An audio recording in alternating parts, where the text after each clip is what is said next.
Saya ingin menyampaikan kisah seseorang yang saya kira Anda kenal, yaitu Michael Jordan. Yang selama ini orang hanya melihat hebatnya dia, yang melihat bagaimana tinggi loncatan Jordan. Tetapi ada hal yang penting yang harus kita ketahui, bahwa dia pernah gagal 9.000 kali tembakan meleset. Bahkan kalah di 300 kali pertandingan. Dan ketika pertandingan penentu, di mana dia yang melakukan eksekusi, 29 kali gagal mengakibatkan timnya kalah. Dan pernah ditolak di klub basket karena badannya tidaklah terlalu tinggi. Ketika SMA, dia juga pernah menangis karena tidak boleh bermain basket. Tapi ibunya menghibur.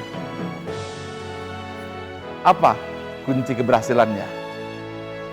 Bukan berada pada tembakannya yang hebat, bukan dengan loncatan Michael Jordan yang tinggi yang nampak, tetapi pada subconscious mind-nya, pada alam bawah sadarnya yang menjadikan dia juara sebelum menjadi juara. Inilah 80% kekuatan bawah sadar yang selama ini tertanam bahwa dia adalah juara, bahwa dia adalah mampu, saya bisa, saya yang terbaik, membuat dia menjadi seorang juara.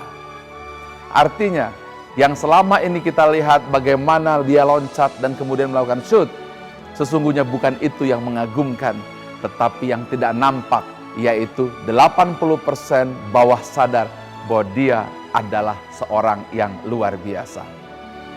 Sekarang mari kita lihat contoh berikutnya yang mungkin juga Anda tahu, yaitu seorang tua usia 65 tahun namanya Colonel Sanders. Colonel Sanders pernah membuat resep dengan 11 bumbu rempah-rempah dan membuat konsep bagaimana memasak ayam dengan pressure cooker, yaitu tekanan tinggi untuk memasak ayamnya, yang membuat ayamnya menjadi renyah dan gurih. Tetapi ketahuilah bahwa 1000 kali ia datang tetapi ditolak. Berkali-kali, satu persatu datang ditolak. Datang lagi ke restoran lain ditolak. Dan ke 1008 baru ia berhasil. Lihat, apa lagi hebatnya? Bumbunya? Bukan. Cara memasaknya? Bukan. 11 resep rempah-rempahnya juga bukan. Yang hebat dari Colonel Sanders adalah keyakinan bahwa resepnya akan mendunia sebelum ia lakukan. Di mana hebatnya? Subconscious mind, alam bawah sadar yang ada pada jiwanya bahwa dia berhasil. Inilah kunci dari keberhasilan orang-orang yang luar biasa. Sekarang saya berikan lagi contoh Thomas Alva Edison. 10.000 kali gagal untuk mencoba berulang-ulang menemukan bola lampu. Dianggap anak yang keras kepala dan juga bodoh. Bahkan selalu nilai terendah ketika ujian di sekolahnya. Ia akhirnya berhasil menciptakan bola lampu yang menerangi dunia. Ia pernah ditanya, Alva Edison, bagaimana dan saran Anda apa apabila untuk jadi orang sukses? Dia katakan, agar sukses tambahlah kegagalan. Mungkin ada heran, mengapa tambah kegagalan? Ketika tambah kegagalan, sebenarnya bukan masalah kegagalannya yang dibentuk. Tapi ketika tambah kegagalan, disitulah kita tidak boleh goncang untuk tetap menjaga keberhasilan di dalam diri kita. Inilah 80% alam bawah sadar yang membuat Thomas Alva Edison, Colonel Sanders, ataupun Michael Jordan mampu mempertahankan usahanya di tengah berbagai ujian dan hambatan. Jadi kesimpulannya apa? Bukan ini yang dibangun, bukan loncatan tinggi yang dibangun, bukan hanya sekedar bagaimana menemukan listrik yang difikirkan, tapi yang difikirkan adalah keyakinan bahwa kita akan berhasil. Sekali lagi, kunci keberhasilan adalah terletak pada drive di dalam jiwa. Dan inilah yang harus senantiasa ditanamkan. Kata-kata berhasil yang diucapkan berulang-ulang. Kata-kata saya bisa yang harus ditanam berulang-ulang. Tidak boleh mengeluarkan kata-kata gagal yang bisa mempengaruhi keyakinan pada diri kita sendiri. Dengan segala kerendahan hati, izinkan saya juga bercerita. Buku ESQ saya tulis di tahun 99 dengan tulisan tangan. Kemudian di tahun 2001, buku tersebut saya cetak.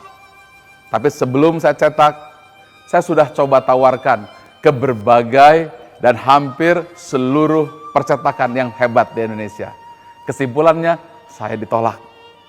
Saya sedih sekali, apa kurangnya dari buku itu? Akhirnya terpaksa dengan sisa uang yang ada, buku tersebut saya cetak sendiri. Setelah saya cetak, saya sendiri harus datang dari rumah ke rumah, datang ke ibu-ibu pengajian, ibu-ibu RT, musola-musola kecil, berhari-hari, berbulan-bulan. Dan akhirnya saya beranikan diri untuk membuat training di Oktober 2001. Jumlahnya hanya 21 orang. Yang hadir adalah keluarga saya, adik saya, saudara-saudara saya berkumpul di situ. Tahun 2001, alumni tidak lebih dari 41 orang. Alhamdulillah, 15 tahun kemudian, alumni ESQ jumlahnya 1,4 juta jiwa. Bukan hanya di Indonesia, tapi di Singapura, di Malaysia, di Hong Kong, di Amerika, dan bahkan di Eropa. Apa yang saya ingin sampaikan di sini? Bukan kemampuan menulis buku ESQ, bukan training ESQ, tapi keinginan dan keyakinan bahwa buku itu menjadi bestseller. Dan saya pernah bermimpi bahwa di usia 40 tahun saya akan bicara di depan televisi. Ternyata benar, di usia 40, ratusan kali episode di berbagai TV nasional di Indonesia. Apa kuncinya? Bukan terletak di sini, tetapi pada alam bawah sadar kita. Itulah yang menciptakan hidup menjadi berbunga-bunga atau berduri. Tanamkanlah itu. Dan dikatakan bahwa di dalam diri manusia ada segumpal daging. Kalau baik, baiklah semua. Kalau buruk, buruklah semua. Sahabat setia selamanya.